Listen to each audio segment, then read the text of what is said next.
Here we are with one of the hardest working members of the Chicago She Laughs News and Media Committee, the About Town host, Miss Around Town. Around, and I got it wrong, Miss Ana Belaval. I do that all the time. She does it perfectly, and now here I am. What would be the best way for me to talk to you right now at this event? She's the expert at it. So. No, this is perfect. Okay, Casually, you're perfect. What are you doing here? You're nominated for something, but I'm nominated, ironically, not for Around Town, which I've been doing for 13 years.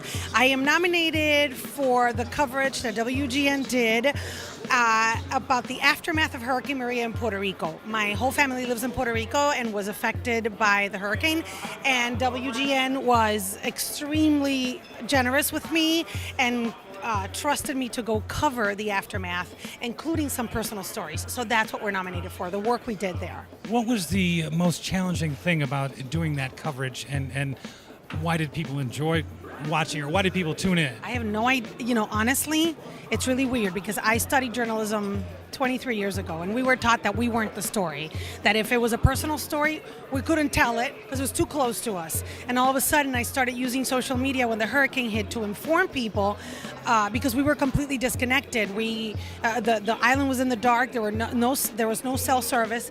So that apparently resonated with our viewers. So my bosses wouldn't let me get off the beat, which is awesome. And they constantly checked checked on me about how I was doing personally.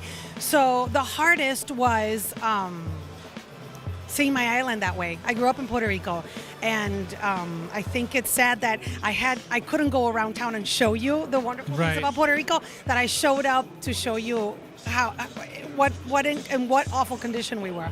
What is it about the spirit of our fellow citizens, Puerto Ricans, that's going to help them get through this and overcome, the national... We're positive and thankful people. I spoke to the folks from ComEd, our electric company, that went there to help us get back on the grid. They said, my God, these people were without power 6-7 months, and they were applauding us in and feeding us and helping us out. What grateful, patient people. And I think that, we make do with what we have, and we've never felt like first-class U.S. citizens. We know that we are lower on the totem pole. So just the fact that help arrived was enough for us, which is a sad statement, but also is the secret to our survival. And that's a feeling that's kind of shared throughout on the totem. We don't have a totem pole, but I understand. But you understand what I'm saying. It's like we're not mainlanders, so it's different. What was the most incorrect coverage? You were on the ground, in Puerto Rico, and there were all these stories and reports that are coming out. Which ones were the most incorrect, from your perspective? I had to remind people that we weren't in a state of chaos or lawlessness. I had to remind people that because, it was an awful situation. So they were thinking that there was looting, and there were robberies, but people weren't revolting or beating each other up. People were extremely polite and civilized. After spending 4 months without power, they were cursing each other out, of course. Happens every now and then.